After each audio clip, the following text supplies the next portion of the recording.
Church is not just a place to praise and worship, but it is a place to receive the wisdom. और कलीसिया केवल परमेश्वर की स्तुति और आराधना करने का स्थान नहीं है, ये परमेश्वर से बुद्धि पाने का भी स्थान है. Because we all are in a rehearsal ground, I said. क्योंकि हम सभी एक प्रैक्टिस ग्राउंड में हैं, इस समय मैंने कहा. Just practicing and practicing, right? That there is a more opportunity to receive the wisdom. Try to receive it as far you can. इसी कारण हम कलीसिया को उत्साहित करना चाहते हैं कि जितना अधिक आपको मौका मिल रहा है परमेश्वर से बुद्धि पाने का, उतना अधिक आप पाएं.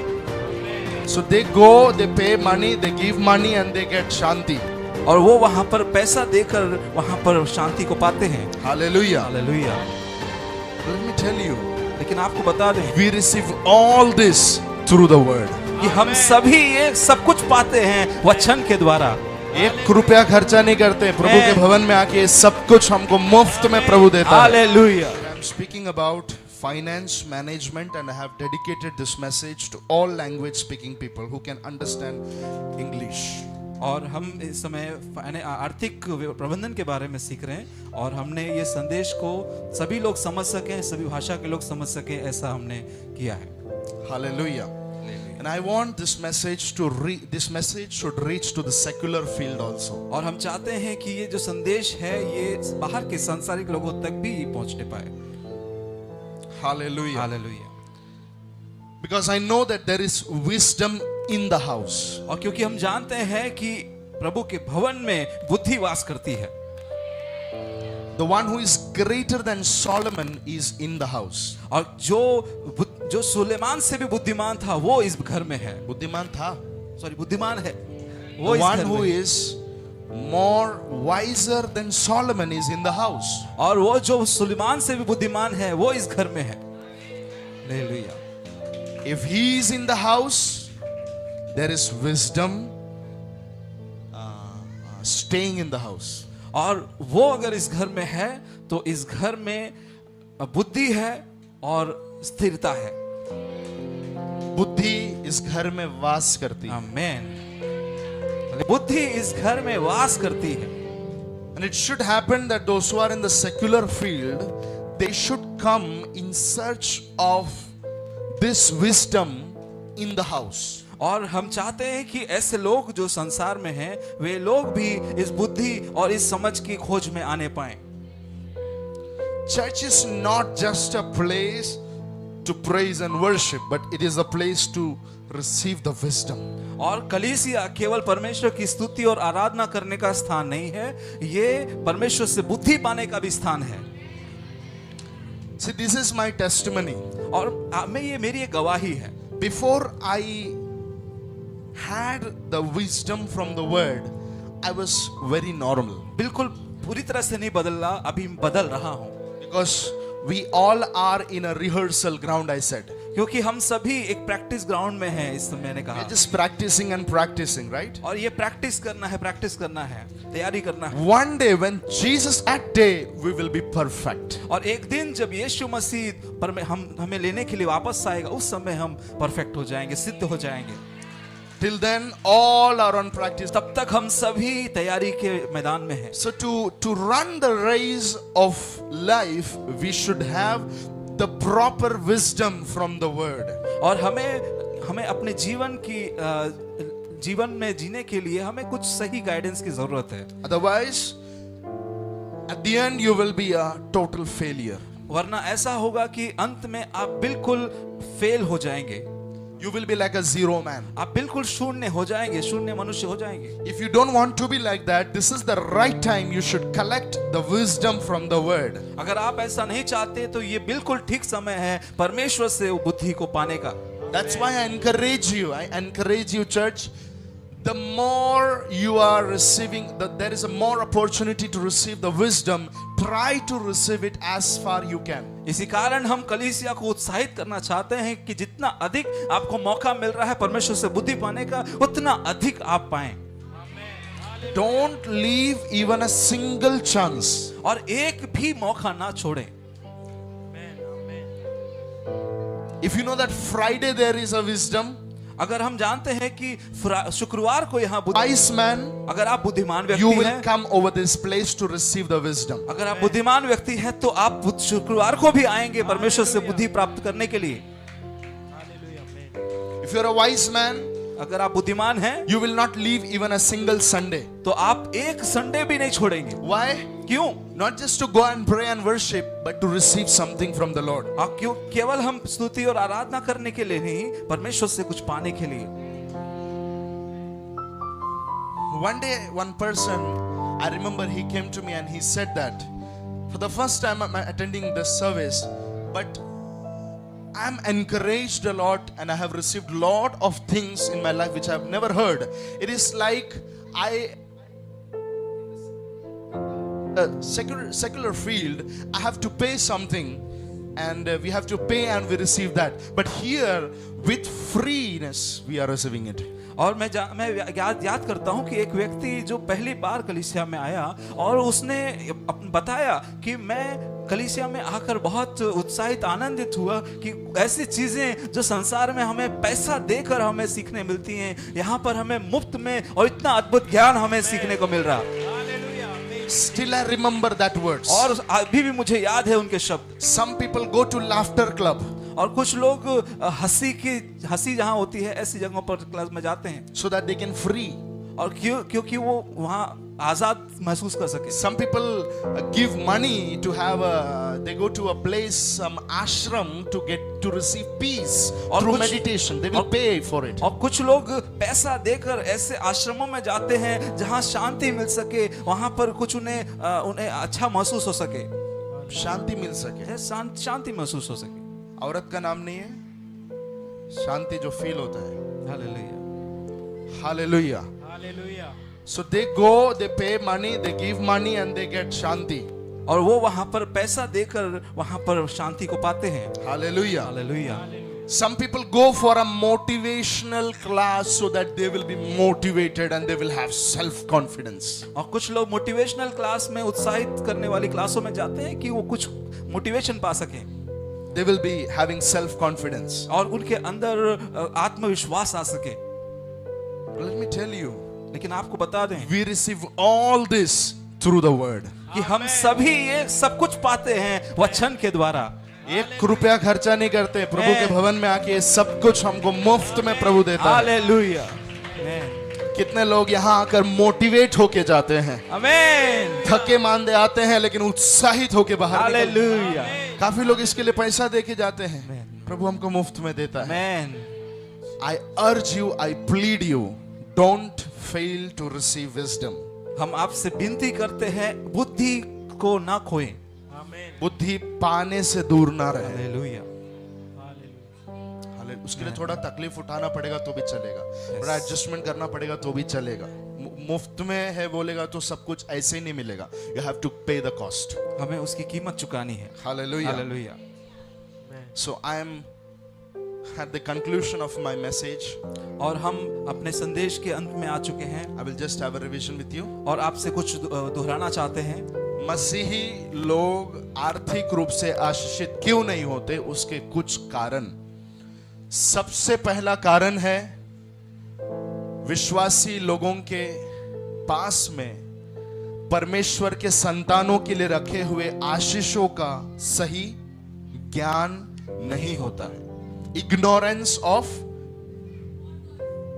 Blessings of a child of God. परमेश्वर के संतानों के लिए वचन के अंदर हमारे लिए आशीष क्या क्या रखा हुआ है वो हमको कुछ नहीं मालूम है। अगर कुछ आपको पता नहीं है तो बहुत मुश्किल हो जाता है आपके जीवन में उसको पाने के लिए। जब तक आप उस चीज को जानेंगे नहीं तब तक परमेश्वर वो चीज आपको देगा नहीं। ये परमेश्वर का फंडा है। कुछ बोलिएगा। आमीन। हालेलुया। मैंने कभी तो एक सर्विस में बोला, कुछ मूर्ति का स्थापना होता है, विसर्जन भी होता है। मूर्ति है बाजू में, हिला के देखिए, जान है अंदर। हाँ, तो उनको बोलिए बीच बीच में आप कुछ बोलते रहना। बीच बीच में आप कुछ बोलते रहना, सिर्फ लेते मत रहो, कुछ दो भी। Hallelujah, yes. इसलिए परमेश्वर ने हमारा सृष्टि ही ऐसा किया है। जीना है तो ऑक्सीजन लेना पड़ेगा, कार्बन डाइऑक्साइड देना पड़ेगा। बोलो, लेना पड़ेगा, लेना पड़ेगा, बाद में देना भी पड़ेगा। में देना भी पड़ेगा। हालेलुया। हालेलुया। सिर्फ लेते रहेंगे तो मर जाएंगे, सिर्फ देते रहेंगे तो भी मर जाएंगे। लेते रहना है, देते रहना है। हालेलुया, आमेन। आमीन। सो जानकारी नहीं होना। दूसरा कारण क्या है? आर्थिक आशीषें विश्वासी के जीवन में बहुत प्रार्थना करता है, सब करता है, लेकिन प्रॉब्लम क्या है? दूसरा, lack of faith in the lord who supplies the goodness, right? परमेश्वर जो हमें सुख के लिए, भलाई के लिए जो चीजें हमें देता है, उस परमेश्वर के ऊपर पूरा भरोसा नहीं होना। नहीं होना। उसके बारे में भी हमने देखा। आशीषों की अज्ञानता, उसके ऊपर मैंने वचन में से काफी सारे वचन आपको निकाल कर बताए। आप याद करते हैं, मैं आशा करता हूं। अगर दिमाग से निकल गया है, जरूर एक बार ऑनलाइन देखें, नोट्स चेक करें, जहां पर हमने देखा उसके दास के कुशलता से परमेश्वर क्या होता है? प्रसन्न होता है। कितने लोग याद करते हैं वचन? आमीन। ये सारे वचनों को हमने देखा था, प्रॉस्पेरिटी रिलेटेड। तीसरा कारण, एक विश्वासी आर्थिक रूप से ब्लेस्ड क्यों नहीं होता? Lack of wise management of money. धन का सही रीति से उपयोग ना करना, या धन को सही रीति से मैनेज नहीं करना, इसके वजह से भी बहुत सारे अच्छे प्रार्थना करने वाले विश्वासी लोगों के जीवन में पैसे की बड़ी तंगी बनी रहती है। क्यों? जब पैसा आता है तब सही तरीके से पैसे का उपयोग नहीं करते हैं, मैनेज बराबर करते नहीं है। उसमें हमने देखा कि हम मैनेजर्स हैं, हम स्टीवर्ड्स हैं, जो कुछ है सब कुछ परमेश्वर का है, लेकिन उस सब कुछ के ऊपर परमेश्वर ने हमें क्या ठहराया है? मैनेजर ठहराया है। कितने लोग एक वचन याद करते हैं जहां पर लिखा है परमेश्वर ने पृथ्वी पर वर्षा नहीं दी क्योंकि वहां कोई मनुष्य नहीं था? बोलिए, वहां कोई मनुष्य नहीं था, इस कारण परमेश्वर ने वर्षा नहीं दी। इसका मतलब पृथ्वी पर जो परमेश्वर दे रहा है उसको मैनेज करने के लिए जब कोई नहीं था, परमेश्वर ने अपना रिसोर्स दिया नहीं। हालेलुया। सही तरीके से मैनेज करने वाला अगर कोई पृथ्वी पर नहीं है तो परमेश्वर अपना कुछ उसको देता भी नहीं। इसका मतलब देगा किसके हाथ में? अगर संभालने जो वाला सही तरीके से क्या करता है। तो वहां पर सिर्फ विश्वास रख के बैठेगा तो चलेगा, सिर्फ प्रार्थना करके बैठेगा तो चलेगा? क्या चाहिए? मैनेजरियल कैपेसिटी चाहिए। सही तरीके से चीजों को मैनेज करने का कैपेसिटी होना चाहिए। वैसे ही मेरे प्रियो, हर क्षेत्र में परमेश्वर से हमें जो भी कुछ मिलता है, हर बातों के अंदर परमेश्वर हमारे मैनेजिंग कैपेसिटी को चेक करता है। मैंने बहुत सारी चीजें उसमें बोली है, उसमें से एक था, इससे पहले कि परमेश्वर आपको अपना दे, बुद्धि की बातें बोलिए, बोलिए, आप बोलिए, बोलना पड़ेगा आपको। इससे पहले कि परमेश्वर आपको अपना कुछ दे, इससे पहले आपको किसी और का संभालने के लिए देगा। पड़ोसी का हाथ देखे बोलिए, बुद्धि की बातों को भूलो मत। बुद्धि की बातों को भूलो मत। 2 का 15, 4 का 13, 15 का 16, वही आपको याद ना रहे, रेवलेशंस भी आपको याद रहना चाहिए। प्रकाशन भी आपको याद रहना चाहिए। वचन बहुत लोग के हाथ में है, आप समझ रहे? अच्छे से नंबर के साथ सारा वचन बताएंगे, लेकिन रेवलेशन नहीं है, इसलिए ग्रोथ नहीं होता। एक टाइम पे अगर नंबर कुछ ढंग से याद नहीं हो रहा तो भी नो प्रॉब्लम, रेवलेशंस अपने पास में रखना है, बुद्धि का हर फील्ड के बारे में। प्रकाशन अपने पास में रखने हैं। सुन रहे क्या? क्योंकि आप सभी लोग आने वाले दिनों में लीडरशिप में आने वाले हैं। हालेलुया। अगुवापंथी में परमेश्वर आपको लेकर आएगा। बोलो, एक दिन मैं भी अगुवाई करूंगा। एक दिन मैं भी अगुवाई करूंगा। हालेलुया। हालेलुया। तो मैं कहा था, रिवीजन तो था ही। तो आप, परमेश्वर आपको आपका कुछ देने से पहले किसी और का संभालने के लिए देगा। इससे पहले कि परमेश्वर आपको अपना कुछ दे, पहला परमेश्वर किसी और का चीज आपके हाथ में देगा, फिर देखेगा तुम कैसा उसको हैंडल करते। फिर एक दिन सडनली कुछ डोर्स ओपन होंगे और परमेश्वर आपके लिए कुछ चीजें आपके हाथ में लाके दे देगा। मेरे लाइफ का टेस्टिमनी है। Hallelujah, praise God. So manage करना सीखना बहुत जरूरी है। सब लोग मांगते हैं, प्रभु मुझे वरदान दे, मुझे सारा वरदान से भर दे। हालेलुया। गिफ्ट ऑफ हीलिंग चाहिए, गिफ्ट ऑफ प्रोफेसी चाहिए, सारा वरदान मुझे दे, शमदीरी खंदल। They will pray pray pray, लेकिन कुछ नहीं मिल रहा। क्यों? क्योंकि जो तेरे को मिला है उसको तू पहला सही तरीके से हैंडल करेगा, तब जाके परमेश्वर उससे बड़ा तेरे हाथ में कुछ देगा। Amen, hallelujah, hallelujah, amen, amen, praise God. Praise God. Cell group leaders लोगों से मैं कहता हूं, 20 लोग हैं, वो 20 लोगों को कैसा हैंडल करते हैं उसको देखकर परमेश्वर आपको उससे बड़ी जवाबदारी देगा। आमेन, आपके घर में भी, आपके लाइफ में हर क्षेत्र में ये लागू होता है। हालेलुया। फिर हमने देखा सही तरीके से पैसे को मैनेज करना है। उसमें कितने लोगों को याद है मैंने गोल्डन लाइन कहा था? किसको याद है? जल्दी बोलेंगे। सुनहरा सिद्धांत। किसी को याद है? बोलिए। यस, अपने आमदनी को बढ़ाना, यस, अपने खर्चों को कम करना। यस। जवाब दिए हुए इन लोगों के लिए एक बार ताली बजाइए, अच्छे से बजाइए ना। Yes, hallelujah, hallelujah, praise God. Praise God. एक गोल्डन वचन याद रखना है। सही तरीके से अगर धन को मैनेज करना है तो क्या याद रहना चाहिए? कैसे? इनकम को क्या करना है? बढ़ाना है। एक्सपेंस को क्या करना है? कम करना है। बोलिए हिंदी में। और आमदनी को बढ़ाना है और खर्चों को कम करना है। आमदनी को बढ़ाना, खर्चों को कम करना, उसमें हमने जरूरतों के बारे में देखा। फिर खरीदते टाइम पर क्या क्या ध्यान देना है वो हमने देखा। आमदनी को बढ़ाने के लिए क्या करना चाहिए? एक्स्ट्रा वर्क करना चाहिए, वो हमने देखा। जिसमें स्त्री के बारे में देखा, बुद्धिमान स्त्री कैसे अपने घर में बुद्धि के काम कर रही थी।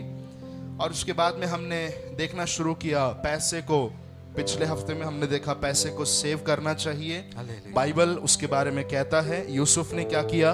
धन को, सुकाल में, धान्य को सुकाल में क्या किया? जमा किया।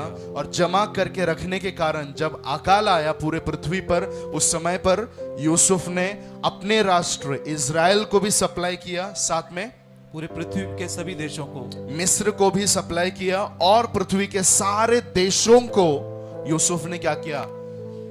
धान्य सप्लाई किया। आमेन, आमेन। तो यीशु बोलता है धन इकट्ठा मत करो।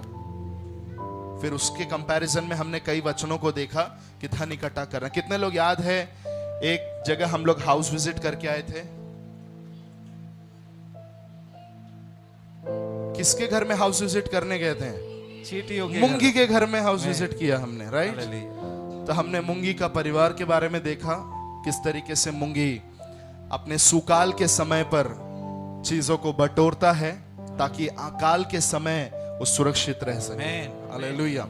फिर हमने इन्वेस्टमेंट के बारे में आपसे कहा, तैयारी के बारे में कहा, निवेश के बारे में, यस, प्रिंसिपल्स ऑफ इन्वेस्टमेंट्स, और निवेश के सिद्धांतों के बारे में। There were 3 categories of investments. और 3 प्रकार के निवेश होते हैं। कितने लोग को याद है? Short term investment, medium term investment and long term investment. और थोड़े समय का निवेश, मध्यम समय का निवेश और लंबे समय का, दीर्घकाल का निवेश। So Ecclesiastes chapter number 11 and verse number 1 says, throw your bread on water and after some days you will get it back. It speaks about the principle of investment. और सबोपदेशक 11 अध्याय उसका एक वचन कहता है कि अपनी रोटी जल पर डाल दे और कुछ समय बाद तू उसे फिर पाएगा। Ecclesiastes chapter number 11 and verse number 2 speaks about principle of diversification. और सबोपदेशक 11 अध्याय उसका दूसरा वचन जो वो कहता है कि 7 वरन 8 जनों को भी भाग दे, वो बताता है किस प्रकार से हम अपने निवेश को अलग अलग स्थानों पर निवेश करना है। धन को अलग अलग निवेश करने का सिद्धांत है। क्या है? धन को अलग अलग करने का सिद्धांत है। Praise God. Praise God। एक ही जगह लेके जाके निवेश करना नहीं है। वो देखो, आप लोग समझ रहे हैं वचन के अंदर ये सारी बातें भी है। Man Are you excited? क्या आप उत्साहित हैं? वचन के अंदर सब कुछ है, बोलिए सब कुछ है। वचन के अंदर सब कुछ है। Amen. आमीन। When you come to Ecclesiastes chapter number 11 and verse number 3, it speaks about the principle of preparedness. और समुद्देशक 11 अध्याय उसका तीसरा वचन जो हमें तैयारी का सिद्धांत के बारे में बताता है। It speaks about the principle of preparedness. We have to be prepared for famine. और उस तैयारी के सिद्धांत के बारे में बताता है, जैसे हमें अकाल के समय के लिए हमें बटोरना है, संजोतना है।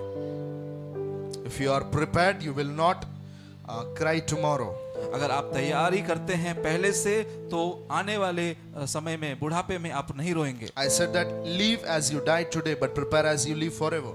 और हमने कहा था कि ऐसे जिए जैसे कि आज आप मरने वाले हैं, लेकिन तैयारी ऐसी करनी है कि आप अनंत काल तक जीने वाले हो।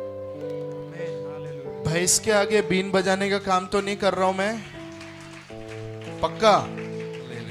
कितने लोगों को समझ में आ रहा है यहाँ पर? ओके, फिर से बोलिए सर एक बार। और हमें जीना ऐसे है जैसे आज ही हम मरने वाले हैं, लेकिन तैयारी हमें ऐसे करनी है जैसे हमेशा हम जीने वाले हैं। ये चीज अगर आप समझेंगे तो यीशु का कहने का सब मतलब आप समझ पाएंगे। धन इकट्ठा मत करो, XYZ। You know, when you're storing up money, there should be a reason for storing that money. और आप अगर धन इकट्ठा कर रहे हैं तो उसका कुछ तो कारण होना चाहिए, क्यों आप धन इकट्ठा कर रहे हैं। Without any reason, just if you're just collecting and collecting, then it comes, don't do that.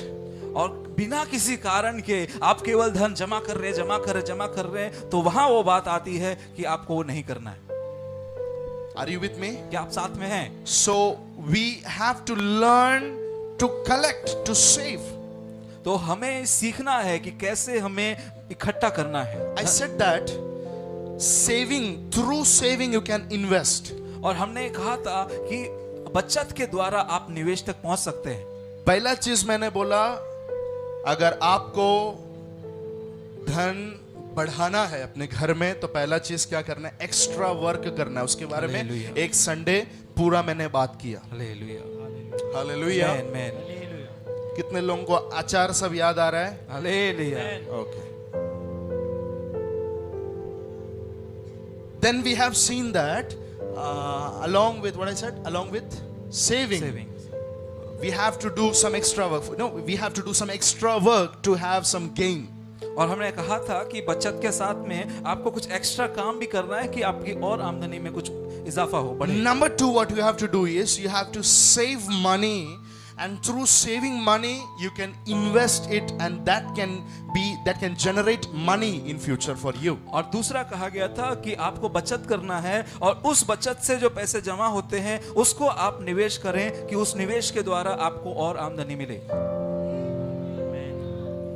Hallelujah. आमीन। So trusting in God but not preparing in faith is assumption. और परमेश्वर पर भरोसा रखना लेकिन तैयारी नहीं करना, ये Assumption, you know, ये just सिर्फ assume. कल्पना में जीना है। Yeah, that's right. Say it again. और परमेश्वर पर भरोसा रखना लेकिन तैयारी नहीं करना, ये कल्पना में जीना है। बहुत सारे लोग काल्पनिक है। Hallelujah. They live in the land of imagination. और कई लोग सिर्फ काल्पनिक हैं, वो सिर्फ कल्पना की भूमि पर जीते हैं। If you live in faith and not get prepared, you are living a life of imagination. You need to repent and come back. आप परमेश्वर पर विश्वास करते हैं लेकिन तैयारी नहीं करते हैं, तो आप कल्पना की भूमि पर जी रहे हैं। सपना की दुनिया से आपको बाहर आना है। हालेलुया। रियलिटी के वर्ल्ड में आकर चीजों को रियल तरीके से सोचकर, विश्वास पर रहकर काम करना शुरू करना है। मैं चाहता हूं हमारी कलीसिया उस तरीके से जीने वाला एक चर्च होना चाहिए। खड़ा करके सिर्फ बात करने वाला लोग नहीं। मैं यहाँ पर प्रीच कर रहा हूँ, आज का संडे का एक दिन ढकेलने के लिए हम नहीं प्रचार कर रहे हैं। आई एम नॉट वेटिंग कब टाइम खत्म होगा और प्रचार करना बंद करूं मैं। No, I want to give some wise lessons which you should never forget. 10 साल के बाद में भी you should say that You know, you said that and now we are doing it. We have reached at this point. अब हम आपको चाहते हैं कि आप बुद्धि की कुछ बातें अपने अंदर समाये, कुछ सीखें कि कई सालों के बाद में भी आपको याद आए कि उस समय जो हमने सीखा था वो हमारा जीवन बदल दिया। आमेन। Hallelujah. Luke 16:10 says that I have said it, that if you're not handling money properly, God will not give you the riches of heaven. और लूका 16 उसके 10 में हमने सीखा था कि परमेश्वर आपसे कहता है कि अगर आप परमेश्वर के पृथ्वी की ही चीजों को ढंग से नहीं संभालना जाने तो आपको परमेश्वर स्वर्ग की चीजें नहीं देगा। Come on quickly. Luka 16:10 16:10.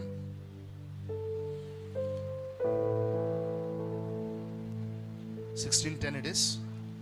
Okay, which was that verse where we saw that जहां हमने ये देखा था कि अगर तुम पृथ्वी के धन को सही तरीके से मैनेज नहीं करते तो स्वर्गीय धन को तुम्हें कैसा दिया जाएगा। हालेलुया। आप याद करते हो वचन? मैं आपके नोट्स में आप चेक कर सकते हैं। You know, there we see that it has really made me to think and rethink. और वहां हम देखते हैं कि हमें कितना उस पर पुनः विचार करने की जरूरत है, कितना सोचने की जरूरत है। परमेश्वर कहता है पृथ्वी के धन को आप सही तरीके से उपयोग नहीं करते हैं, सही तरीके से मैनेज नहीं करते हैं, तो मैं तुमको स्वर्ग का धन कैसे दूं? Hallelujah. Are you with me? क्या आप साथ में हैं? समझ में आया क्या? फिर से पूछो। समझ में आया क्या आपको कि अगर आप पृथ्वी की ही चीजों को मैनेज करना नहीं जाने तो परमेश्वर आपको स्वर्गीय चीजें क्यों देगा? कैसे दे सकता? कैसे क्वेश्चन देगा? मार्क है। मिला दैट वर्स? लूक 16:12, लूका 16:12 पढ़िए या 12।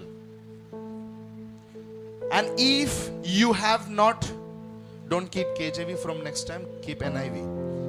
You have not been faithful that which is another man's, who shall give you that which is of your own? और यदि तुम पराये धन में सच्चे ना ठहरे तो कोई तुम्हें तो तुम्हारा कोई तुम्हें क्यों देगा? जहां पर हमने ये देखा था कि अगर तुम पृथ्वी के धन को सही तरीके से उपयोग नहीं करना जानते हैं तो तुमको हेवनली ट्रेजर्स कैसे दिया जाएगा? Hallelujah. Hallelujah. Hallelujah. So we have to be very careful about the resources the Lord has given us on this earth. We should faithfully manage it.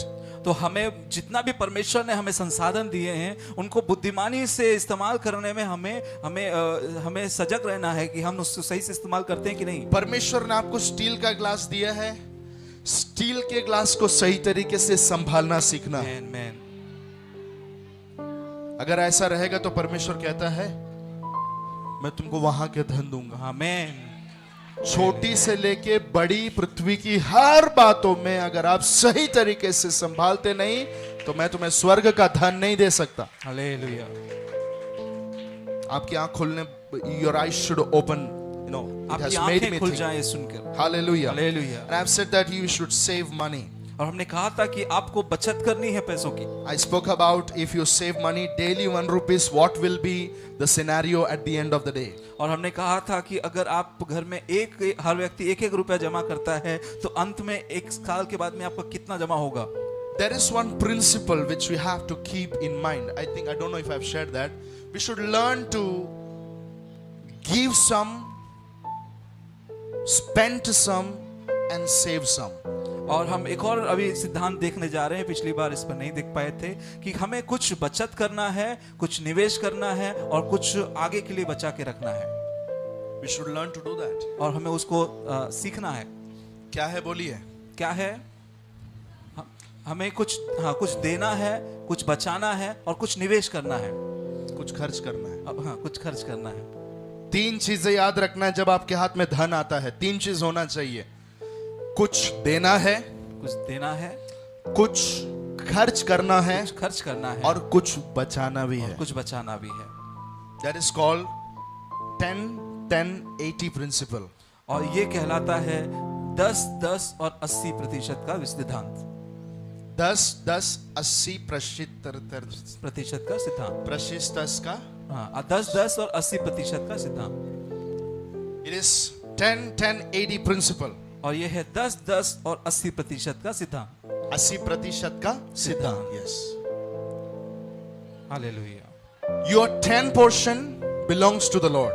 आपका 10वां भाग परमेश्वर का है Another 10 you have to save.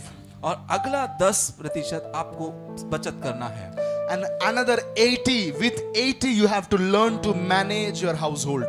और अगला जो 80% है उससे आपको अपना घर चलाना है प्रचार कीजिए अपोस्तल जी। और 10% जो है वो प्रभु का है। दूसरा 10% आपको बचत करना है और बचा हुआ 80% से आपको घर चलाना सीखना है। नहीं, हमारा ना पूरा 100 का 100 हम पूरा उड़ा देते हैं। ऐसा कितने लोग हैं? हाथ मत उठाना। 100 का 100 हम पूरा मतलब 1 रुपया भी हम छोड़ते नहीं, पूरा खर्च कर देते हैं। ऐसा कितने लोग हैं यहाँ पर? अगर है, you are walking on the way of danger. तो आप खतरे के रास्ते पर चल रहे हैं। अगर मन फिराएंगे, कोशिश करेंगे, प्रभु आपको ताकत देगा। आमीन। कुछ लोग क्या करते हैं, कुछ बचाते हैं और 80% खर्च करते हैं। ये 90% खर्च करते हैं, 10% घर में बचा के रखते हैं। वो भी खतरा है। सही कब होगा? आपका फाइनेंस में ऑर्डर आना चाहिए। आमीन। आपके धन के अंदर एक क्रम आना चाहिए। There should be an order in your finance, 10, 10 and 80। और आपके धन में एक क्रम होना चाहिए, 10, 10 और 80। That's why we read when God gave, Jesus spoke in the parable, the master was giving tenants to them, and one person, what he did it, he dig it, and one person he invested it, and one person he lost everything. और इसी कारण से हम वचन में भी एक वचन भाग देखते हैं जहां यीशु मसीह एक दृष्टांत बताते हैं, जहां पर मालिक ने अपने दूर जाते समय अपने नौकरों को धन दिया, वो टैलेंट देकर गया, कुछ तोड़े देकर गया, जहां पर एक ऐसा करता है कि कुछ उसको रख छोड़ता है, कुछ उसको दूना करता है और कुछ नुकसान कर देता है। एक व्यक्ति पूरा खर्च कर देता है, दूसरा व्यक्ति क्या करता है? उसको दूना, उसको बढ़ाता है, गड्ढा खोद के उसके अंदर डाल के रखता है। और एक व्यक्ति जो दिया था उसको इन्वेस्ट करके उसको बढ़ाता है। Hallelujah.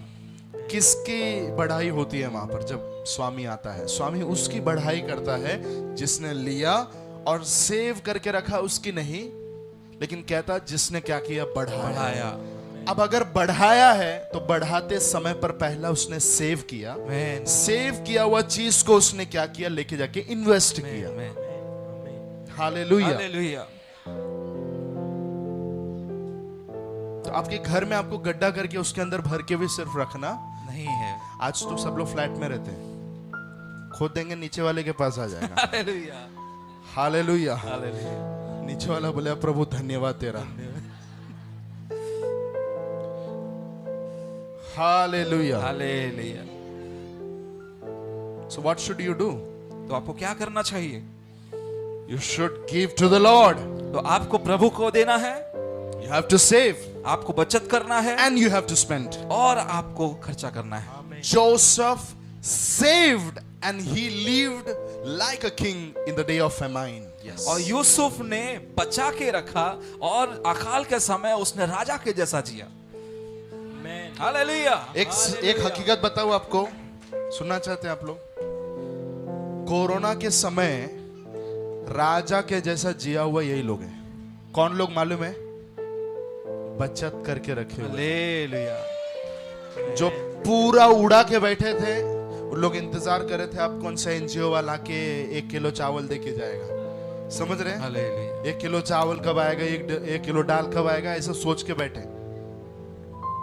So if you want to live like a king in the land of famine, you have to be a saver. और अगर आपको अकाल के समय में राजा के जैसा जीना है तो आपको बचत करना है। There is one more famine in the word. और एक और अकाल है वचन में। That famine happened during prodigal son. और वो अकाल हुआ था जब वो उड़ाऊ पुत्र वो चला जाता है। Do you remember that? क्या आपको याद आता है? It is written that the prodigal son, he took they share from the father, and he spent everything. And when he reached that place, there a famine came, and he was like, I have nothing other than the foods of pigs. और वो उड़ाऊ पुत्र अपने पिता से अपना हिस्सा लेकर चला जाता है और उसे उड़ा देता है, और वहां अकाल आता है और वो बोलता है कि अब मेरे पास खर्च करने के लिए कुछ नहीं है। सुअर का खाना सिर्फ मेरे पास है। हालेलुया। मुझे मालूम है आप इस संदेश के लिए परमेश्वर को धन्यवाद देंगे। Man man. So Joseph is saving the money और यूसुफ धन को बचा रहा है during famine, अकाल में, and here the prodigal son, he is spending everything. और वहां एक उड़ाऊ पुत्र है जो सब कुछ को उड़ा दे रहा है। कितने उड़ाऊ पुत्र लोग हैं यहाँ पर? कोई नहीं है?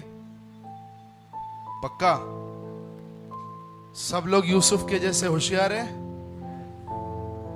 यूसुफ ने क्या किया? सुकाल में क्या किया उसने? बचाया। ये मैं बार बार क्यों बोल रहा हूं ना, आपका माइंड के ऊपर फिट हो जाना चाहिए। आमीन। सुकाल के समय यूसुफ ने जमा किया, मैन तब अकाल में उसने सबको बांटा। Man man. हाँ या ना? हालेलुया। उड़ाऊ पुत्र ने सुकाल के समय पापा से सब कुछ लिया, अकाल के समय उसके हाथ में कुछ भी नहीं है, सुअर लोग का खाना मांगना शुरू किया। हालेलुया। सुअर लोग को अगर आपको जाके पिटीशन देना है, और आप सुअर लोगों के दरवाजे पे अगर जाके खटखटाना है, थोड़ा तुम्हारा खाना मेरे को दो, तो अभी से क्या करना है? अच्छे से खर्चा करना सीखना है। हालेलुया। पूरा पूरा उड़ा देना है। जीना है ऐसा? कितने लोगों को यूसुफ के जैसा जीना है? आमीन। कल अगर भारत में अकाल आया तो भी आपके साथ में वो नहीं होना। मैंने आमीन। शुरुआत में जब मैं अज्ञानता के बारे में बता रहा था, उस टाइम पर मैंने एक चीज कहा कि हमारा economy, our economy is not connected to India's economy. और हमारा अर्थव्यवस्था इंडिया के अर्थव्यवस्था से जुड़ा नहीं है। Our economy is connected to the heavenly economy. हमारा अर्थव्यवस्था स्वर्ग की अर्थव्यवस्था से जुड़ा हुआ है। भारत में इकोनॉमी बिगड़ गया, भारत में अर्थव्यवस्था बिगड़ गई, तो भी आपकी अर्थव्यवस्था अगर नहीं बिगड़ना है, उसके लिए अभी से तैयारी में रहना है। आमीन। हालेलुया। हालेलुया। पवित्र आत्मा मदद करें। आमीन। Now when we learn to save और and जब हम invest, बचत करना सीखते हैं और निवेश करना सीखते हैं, there is a risk. वहां एक रिस्क है, एक खतरा भी है। सभी लोग ध्यान से वचन सुनेंगे। सभी ध्यान से सुने। परमेश्वर का वचन से इंपॉर्टेंट कुछ आपके लिए देखना और सुनना है तो आप कर सकते हैं। अगर परमेश्वर का वचन इंपॉर्टेंट है तो ध्यान से सुनते रहना है जब तक मैं माइक नीचे न रखूं। तैयार है आप सभी? Hallelujah. Whenever we are to invest, there will be a risk. और जब कभी भी हम निवेश करते हैं तो वहां कुछ खतरा भी होता है। खतरा नहीं, अच्छा, रिस्क भी होता है। Are you getting me? What is क्या आप risk? समझ रहे हैं रिस्क मतलब क्या? What is Hindi for it? Risk उठाते हैं कि नहीं? धन निवेश करते टाइम पर वहां पर क्या रहेगा? एक रिस्क रिस्क भी फैक्टर होगा। रहता है। Let us read Ecclesiastes 11:4.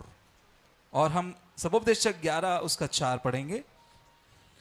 Ecclesiastes 11:4, या और जो वायु को ताकता रहेगा वह बीज बोने ना पाएगा, और जो बादलों को देखता रहेगा वह लवने ना पाएगा।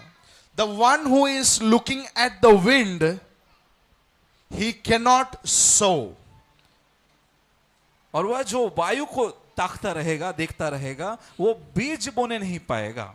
Because always there is a fear coming in his mind that if I sow, the wind is coming or the climate is not good. There is a risk to sow. If you are that man, in your lifetime, never you can sow or save. और क्योंकि हमेशा उसको लगा रहता है, अरे ये तो बहुत बड़ा तूफान आ रहा है, वायु आ रही है, मैं बीज बोऊंगा ये उड़ जाएगा, वो उसको बड़ा रिस्क हमेशा लगता रहता है। अगर वो ऐसा ही सोचता रहेगा तो कभी भी वो निवेश नहीं करने पाएगा, बीज बोने नहीं पाएगा। If you see that there is a cloud and you are not sowing, you are not going for harvest, it can make you to stay like that in your whole world. और आप अगर बादलों को देखते हैं और आप बीज बो नहीं रहे हैं और आप जानते हैं कि एक कटनी भी उसके बाद में है, लेकिन आप नहीं बो रहे हैं तो आप वो नहीं काट पाएंगे। कुछ लोग हमेशा ऊपर देखते रहते हैं, बादल आ रहा है, बारिश होएगा, मेरा खेती खराब होने का चांसेस है, इसलिए मैं खेती नहीं करेगा। आंधी आ रहा है, मेरा बीज बोएगा, सब वेस्ट हो जाएगा, इसलिए कुछ नहीं करेंगे। Let me tell you, this is called the principle of risk. और आपसे बता दें, ये कहलाता है रिस्क का सिद्धांत, जोखिम का सिद्धांत। Principal of risk. और जोखिम का सिद्धांत। In our life, we have to learn to take risks. और हमारे जीवन में हमें कई बार जोखिम में लेने पड़ेंगे। Hallelujah. Say it again. और हमारे जीवन में कई बार हमें जोखिम रिस्क लेने पड़ेंगे। Hallelujah. If you want to invest somewhere you have to take some risk. और कहीं आप निवेश कर रहे हैं तो आपको कुछ रिस्क, कुछ जोखिम उठाना पड़ेगा। एक अंडा का बिजनेस करना है, अंडा बेचने का बिजनेस करना है, हाँ, भाजी बेचने का बिजनेस करना है, वहां पर भी रिस्क है कि नहीं है? आप सोचेंगे मेरा अंडा बिका नहीं तो मुर्गी बन जाएगा अंदर, क्या फायदा होगा? आप समझ रहे हैं? हालेलुया। भाजी मेरा बिका नहीं तो खराब हो जाएगा। गाड़ी वाला आया, गाड़ी अगर मेरे अंडे के ऊपर चढ़ा दिया तो क्या हो जाएगा? There are lot of risk.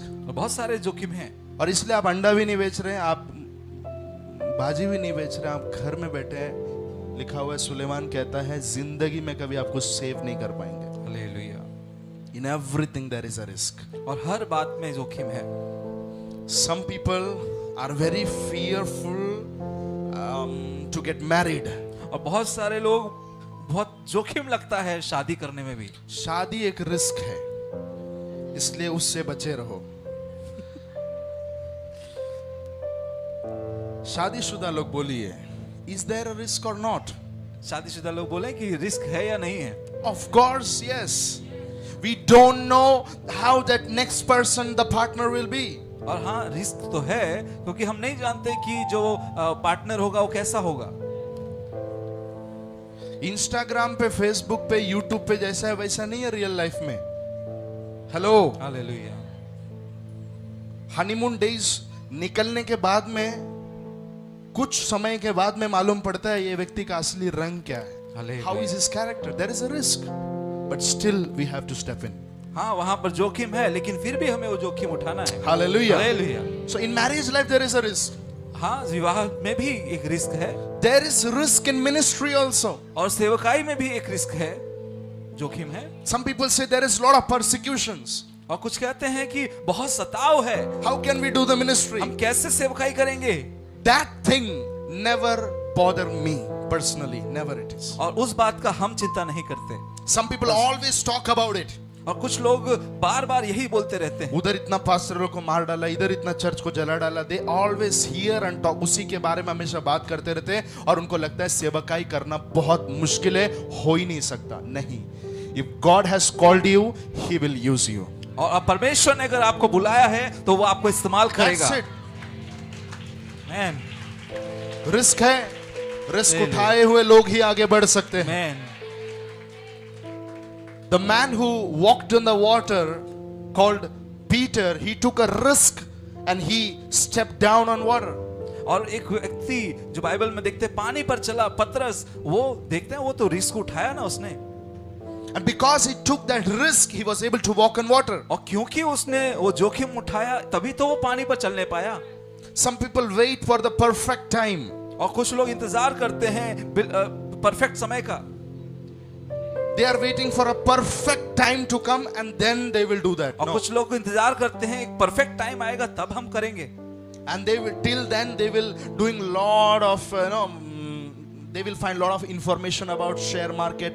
It is going up, it is going down. They will learn and learn and learn, but they will not do anything in their life. और तब तक वो बहुत सारा जांच परख करते हैं, एनालिसिस करते हैं, बहुत कुछ करते रहते हैं, बस देखते रहते हैं कि क्या किया, क्या हो रहा है, उतार चढ़ाव क्या हो रहा है, सब देखते रहते हैं। मार्केट में प्राइस वैल्यू बढ़ रहा है, कम हो रहा है, इसका स्टडी पूरी जिंदगी भर बस करते रहेंगे, कभी अपने लाइफ में वो चीज में आएंगे नहीं। सुलेमान कहता है अगर तू हमेशा आकाश को देखते रहेगा तो कभी बीज बोने नहीं पाएगा। हालेलुया। लाइफ में कभी कभी विश्वास के साथ में रिस्क उठाना सीखना है। आमेन।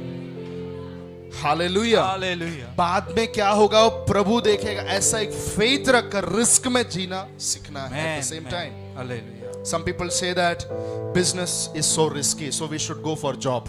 और कुछ लोग कहेंगे कि बिजनेस बहुत खतरा भरा है, जोखिम भरा है, तो हम जॉब ही करेंगे। some people will say that job is so risky that's why let us go for business। और कुछ लोग कहेंगे कि जॉब बहुत जोखिम भरा है, इसलिए बिजनेस ही करना ठीक है। that's why now we should not go for job, we should do business only। और कोई वो कहेंगे कि इसलिए जॉब करना ठीक नहीं है, बिजनेस ही करें। why? because there is risk in job, there is no risk in business। और वो कहेंगे कि जॉब में रिस्क नहीं है, बिजनेस में रिस्क है। हाँ बिजनेस में रिस्क है।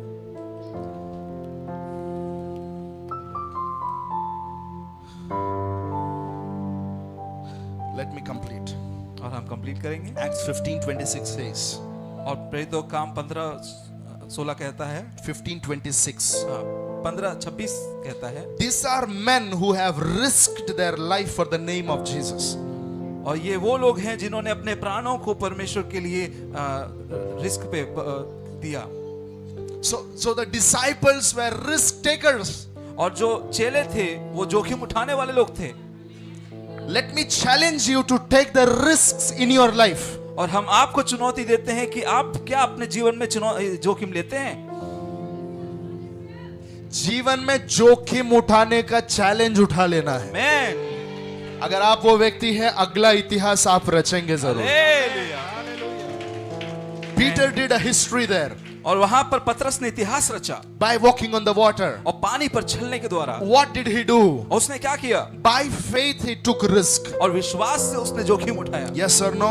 हाँ या ना? Hallelujah। Hallelujah। He was not thinking, will any fish come and take me and that fish will swallow me and I will be in the fish stomach like a breakfast। Oh my God, I will not go। और वो ऐसा विचार नहीं कर रहा था कि क्या पता पानी पर उतरने के बाद कोई मछली आ जाएगी, मुझे खा जाएगी, मुझे निगल लेगी और मैं उसका ब्रेकफास्ट हो जाऊंगा, उसका सुबह का भोजन बन जाऊंगा मैं। हालेलुया। ना अच्छा बॉडी है, नहीं जाएगा बाबा। मैं यीशु बुला रहा है, बाबा प्रभु आप बुला रहे, सब अच्छा है। पानी, हम लोग पानी पे नहीं चलते कभी बोल के चाहिए तो पानी में रह सकता था। और लाइफ टाइम में कभी ये इतिहास नहीं बनता कि बाइबल लेके विश्वास किया हुआ एक व्यक्ति यीशु का आवाज सुन के पानी पे चला। ये कभी इतिहास में नहीं आता था। हालेलुया। इतिहास में कैसे आया? पतरस ने विश्वास में रिस्क उठाया। Hallelujah. Many times it will look foolishness, और कई बार ये मूर्खता सा दिखाई देगा, but you are doing well। लेकिन आप अच्छा कर रहे हैं। But at the same time you have to think twice। और उसी समय पर आपको 2 बार उस बारे में सोचना है। I said that you have to have a counseling from some elders। और हमने कहा, जैसे हमने देखा था कि अपने साथ में कईयों की सुझाव भी आपको लेने हैं बड़ों के। Hallelujah। Hallelujah. Not doing the foolishness, मूर्खता नहीं करना, but wisely you have to take counseling from some experts। लेकिन बुद्धिमानी से आपको कुछ जो एक्सपर्ट हैं, उसके बारे में जानने वाले लोग हैं, उनसे सुझाव लेने हैं। Yes or no? आमीन। Proverbs 21:5 says it। और नीति वचन 25:5 ऐसा कहता है। 21:5। 21:5, नीति वचन 21:5। Proverbs 27:12। और नीति वचन 27:12। Wise man sees with foresight and risk। और बुद्धिमान व्यक्ति दूर की निगाह से देखता है और करता है। 27:12 नीति वचन। Read it। नीति वचन 27:12। A prudent man foreseeth the evil and hideth him, but the simple pass on and are punished। कि बुद्धिमान व्यक्ति विपत्ति को आती देखकर छिप जाता है, हाँ। परंतु भोले लोग आगे बढ़कर चले जाते हैं और हानि उठाते हैं। Yes, so the same time we have to take care that we are not foolish। और उसी समय पर हमें ध्यान देना है कि हम कोई मूर्खता तो नहीं कर रहे। विपत्ति को आते देखकर बुद्धिमान क्या हो जाता है? छिप जाता है। छुप जाता है, परंतु भोले लोग आगे बढ़े चले जाते और हानि उठाते हैं। हालेलुया। ये भी ध्यान देना है। आमीन। हालेलुया। हालेलुया। अभी यहाँ पर इतना सब कुछ सुना सीखा, उठा के सारा सोना पैसा विसा लेके जाके सब डाल दिया किधर, फिर कल आने का नहीं, इधर प्रार्थना करने के लिए। देखो पास्टर आपने रिस्क उठाने बोला, हमने रिस्क उठाया, सब गया हमारे हाथ से। घर था वो भी गया, सोना भी गया, पैसा भी गया, कुछ भी नहीं है अभी।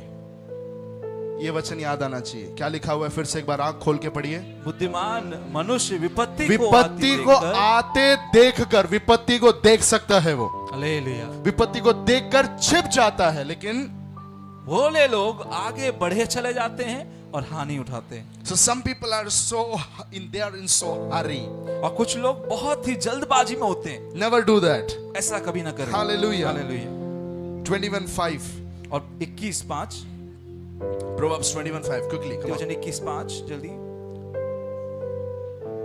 और कामकाजी की कल्पनाओं से केवल लाभ होता है, परंतु उतावली करने वाले को केवल हानि होती है। The one who is so diligent, he's a runner, he's on the runner mode, he will lose everything.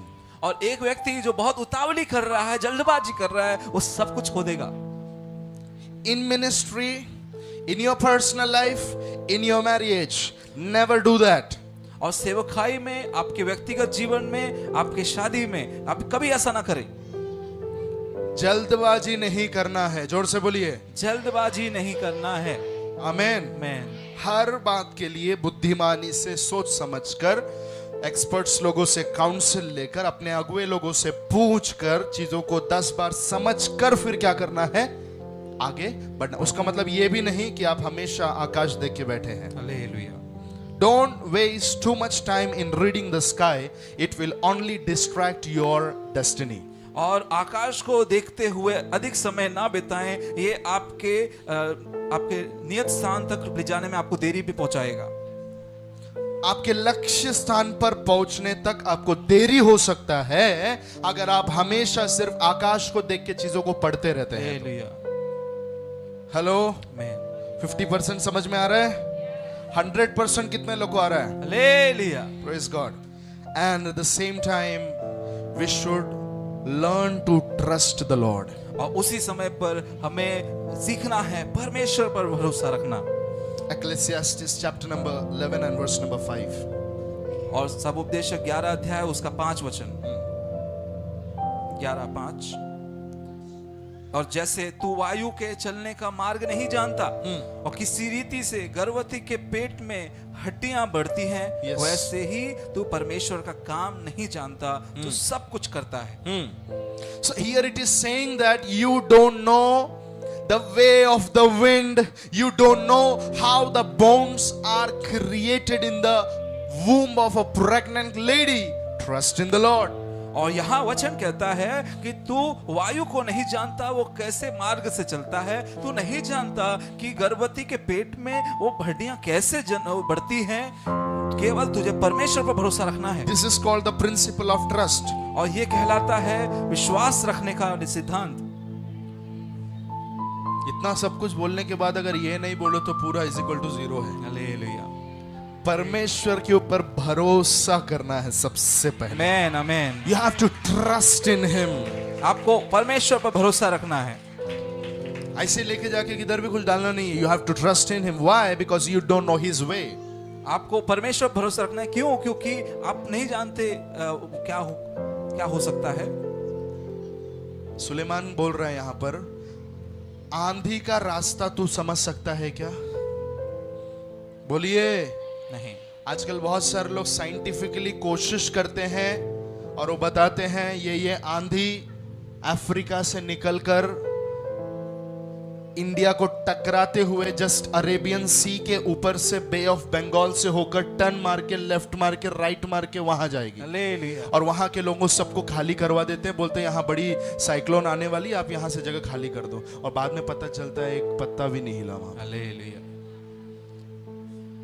Science इतना डेवलप हो गया, फिर भी साइंस पूरा बता नहीं सकता कि आंधी का रास्ता कहां की ओर है। Hallelujah. That's why it is called as climate predictions. इसीलिए कहा जाता है वातावरण का अंदाजा लगाना। वातावरण का क्या करते हैं ये लोग? अंदाजा लगाते हैं। सुलेमान सालों साल पहले बोल रहा है, क्या तू आंधी के रास्ते को समझ सकता है? जवाब है, क्या है जवाब? नहीं। दूसरा और एक चीज बोलता है, एक गर्भवती के गर्भ के अंदर जो बच्चा बनता है उसकी हड्डियां बनती है कि नहीं? हालेलुया। हड्डियां कैसे कड़क होती है कि नहीं? Yes. वो हड्डियां कैसे बनती है तू जानता है क्या? कोई जानता है यहाँ पर तो बता। कोई नहीं जानता। बड़ा बड़ा साइंटिस्ट लोग कोई भी अनुमान लगा सकते हैं ये चीजों से ये चीजें होती है। अगर सब कुछ डॉक्टर्स के हाथ में रहता तो वो सबकी जान बचा सकते। हालेलुया। आप समझ रहे हैं? आमीन। लेकिन मृत्यु और जीवन ये दोनों किसके हाथ में है? परमेश्वर के हाथ में है। हालेलुया। आमीन आमीन। अब क्या कर सकते हैं? एक ही काम करना है, सीधा परमेश्वर के ऊपर भरोसा करो। जो आंधी के मार्ग को जानता है, जो गर्भ के अंदर बढ़ने वाले बच्चे के हड्डियों को बनते हुए देख सकता है, वो परमेश्वर के ऊपर क्या करो? भरोसा करो, उसके ऊपर Amen. भरोसा करो। Hallelujah. That's why it is said that don't lean on your understanding but trust in the Lord. Proverbs 3:5-6. और रीति वचन 3:6 कहता है कि अपने बुद्धि पर विश्वास ना रखो, केवल परमेश्वर पर ही भरोसा रखो।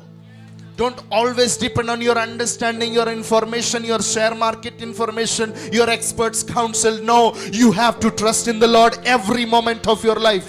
और अपनी समझ का आपको सहारा नहीं लेना है कि आप मार्केट में क्या चल रहा है, आपको ये समझ में आता है, वो समझ में आता है। आपको परमेश्वर पर भरोसा रखना है। Hallelujah. Hallelujah. If you are doing a business, you have to trust in the Lord. अगर आप बिजनेस में हैं, आपको परमेश्वर पर भरोसा रखना If you है। are at a workplace, you have to trust in the Lord. और आप काम धंधे में हैं, तो आपको परमेश्वर पर भरोसा रखना है। कुछ लोग सिर्फ अपने बल पे भरोसा करते हैं, सिर्फ अपने बुद्धि पे भरोसा करते हैं। परमेश्वर कहता है नहीं बेटा, 1 सेकंड के अंदर तेरा गवर्नमेंट जॉब जा सकता है। हालेलुया। 1 सेकंड के अंदर तेरा बिजनेस फुट के नीचे गिर सकता है। हालेलुया। 1 सेकंड के अंदर तेरा सेट मैनेजर सुबह उठ के तैयार होके वो टिफिन वगैरह लेकर निकलते टाइम मैनेजर बोलेगा आज आने का जरूरत नहीं, हमने तुमको निकाल दिया है। यूएसए बाहर बाहर की कंपनीज में यही हो रहे हैं आजकल, ऑन द स्पॉट निकाल देते हैं। और बाद में जवान लोग जाकर फांसी पे लटक जाते हैं, नौकरी चली गई। वो आखिरी नौकरी नहीं है। हालेलुया। आमीन आमीन आमीन। मैंने कहा वो आखिरी नौकरी नहीं है, वो अपॉर्चुनिटी आखिरी नहीं है। हालेलुया। लेकिन ये भी दिमाग में आता नहीं और तुरंत वो फांसी लेके खत्म कर देते अपनी जिंदगी को। क्या करना सीखना है?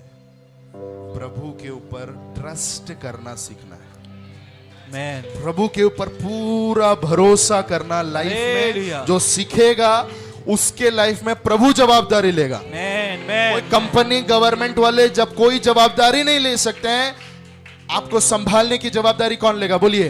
परमेश्वर लेगा। आपके बिजनेस की जवाबदारी परमेश्वर लेगा। आमीन।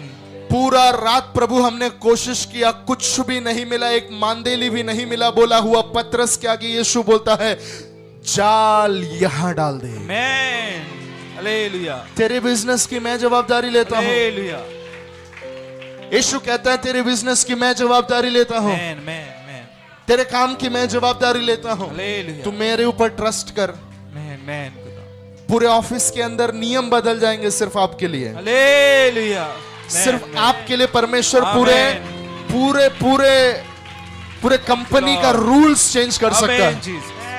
हालेलुया। खाला रबा खाला बारा खाला रबा खारा। रिसीव करें यीशु के नाम में। आमीन। ग्रहण करें यीशु मसीह के नाम में। God can change everything only for you. परमेश्वर सब कुछ बदल सकता है केवल आपके लिए। Why? Because you are the man who trusts in the Lord. क्योंकि आप वो मनुष्य हैं जो परमेश्वर पर भरोसा रखते हैं। दानियल के लिए अगर नियम परमेश्वर ने बदला, वो तेरे लिए भी बदल सकता है। हालेलुया। Amen. आमीन। दानियल के अंदर इतना विश्वास था, सिंह के मांद में जाए तो भी खुदा मुझे साथ देगा। उतना भरोसा उसके अंदर, उतना बड़ा काम आमीन। पूरे राष्ट्र के अंदर कर दिया। Hallelujah. The level of your trust, the level of your miracle. और आपका विश्वास कितना बड़ा है उसके अनुसार आपका चमत्कार उतना बड़ा होगा। Say it again. जितना बड़ा आपका विश्वास है उतना बड़ा आपका चमत्कार होगा। Hallelujah. Hallelujah. Trust in the Lord, not lean on your understanding. और परमेश्वर पर भरोसा रखे, अपनी समझ का सहारा ना The ले। word of God says that I will lead you. और वचन कहता है कि मैं तेरी अगुवाई करूंगा। I will determine the steps of the righteous. और मैं धर्मी के मार्गों को स्थिर करता हूँ। धर्मी के मार्गों को परमेश्वर यहोवा स्थिर करता है। आमीन। मार्ग ये है, इस पे चलो, ये आवाज पीछे से आएगा, वो जीपीएस काम करेगा। आमीन। हालेलुया। हालेलुया।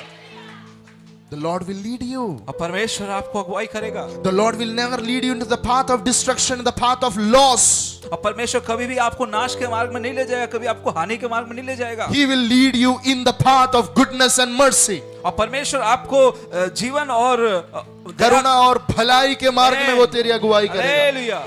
भरपूरी के मार्ग में वो तेरी अगुवाई आमीन, करेगा। आमीन। बढ़ोतरी के मार्ग में वो तेरी अगुवाई करेगा। हालेलुया। तेरे नुकसान के मार्ग में यहोवा कभी तुझे अगुवाई नहीं कर सकता आमीन, अगर तू यहोवा पे भरोसा करने वाला व्यक्ति है। The Lord will instruct your steps. Yes, Jesus.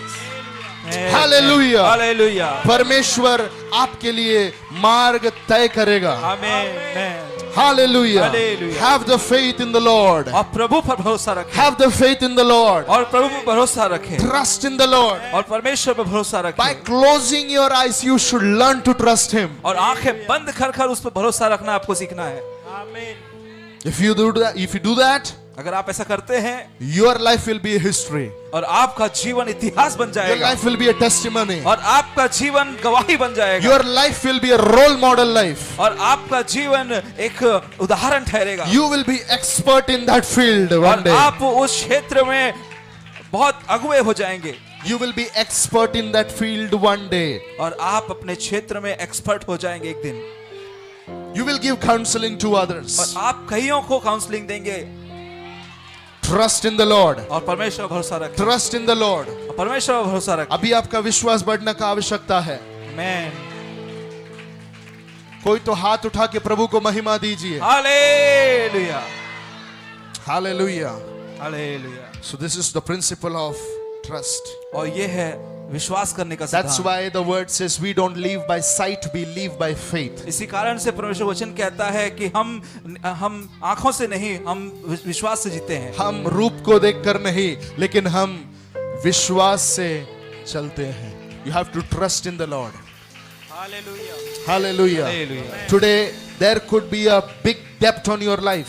और आज हो सकता है आपके जीवन पर बहुत बड़ा कर्जा हो, You are yoked in it, और आप उसके नीचे दबे गए हैं, but trust in the Lord. लेकिन आपको परमेश्वर पर भरोसा रखना है, Trust in Him. और उस पर भरोसा The रखें, Lord can pull you out from that place. और परमेश्वर आपको उस गड्ढे में से बाहर निकाल सकता है। Some pits are God ordained pits. और कुछ गड्ढे परमेश्वर की मर्जी से रखे हुए गड्ढे हैं। I said some pits are God ordained pits in your life. और हमने कहा कि कुछ गड्ढे परमेश्वर की ये- मर्जी से आपके जीवन में रखे हुए गड्ढे कुछ हैं। गड्ढे खुदा ने तय किया हुआ। कुछ लोग अच्छे से रिस्पॉन्ड कर रहे हैं, धन्यवाद कर रहा हूं। आप समझ रहे हैं गहराई को। हालेलुया। कुछ ऐसे बैठे हैं मूरत के समान, नॉट रिसीविंग द वर्ड। आप वचन को ग्रहण नहीं कर रहे हैं। रबाला खराबा शलाबा रथा खबरा सिया रबा। मैंने कहा कुछ गड्ढे खुदा ने आपके लिए तय करके रखा हुआ गड्ढे हैं। हालेलुया। अगर वो गड्ढे में आप गिर भी गए तो भी कोई प्रॉब्लम नहीं। यूसुफ को गड्ढे में से बाहर निकाल कर राजकीय पद पे बिठाया हुआ यहोवा परमेश्वर आपका खुदा है। हालेलुया।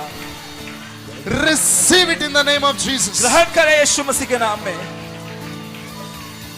Come on, celebrate. आमीन, आमीन। आनंद मनाए, आनंद मनाए। खानो मास राखना नमाश ले प्रे ले रे बेने माना माश खो बो नो बो सो। आज कोई भी गड्ढे में गिरा हुआ है, जीसस। आम्हाला काय सुचत नाही, आमच्या जीवनामध्ये काय होतंय आम्हाला काहीच समजत नाही। देवाने ते गड्ढ तुला उठायला ये आमीन। परमेश्वर आपको समझता नहीं कि मेरे जीवन में ऐसा क्यों हो रहा है। परमेश्वर ने वो गड्ढा आपकी उन्नति के लिए रखा है। परमेश्वर नहीं चाहता आप सीधे जमीन से ऊपर आए, परमेश्वर चाहता है कि आप सीधा गड्ढे में से बाहर आए। हालेलुया। आपका हाइट बढ़ रहा है जब आप गड्ढे में से ऊपर आ रहे हैं। लॉर्ड। मैंने कहा आपका हाइट बढ़ रहा है जब आप जमीन में से ऊपर आते हैं। शाबाला बाराका बाला बाबा। Yes, receive it in the name of Jesus. जो जमीन के ऊपर से ऊपर आ रहा है उससे ज्यादा हाइट गड्ढे से ऊपर आने वाले का है। समझने वाले के लिए पवित्र आत्मा वैसा ही करे। Come on, respond. पवित्र आत्मा को प्रतिक्रिया दीजिए।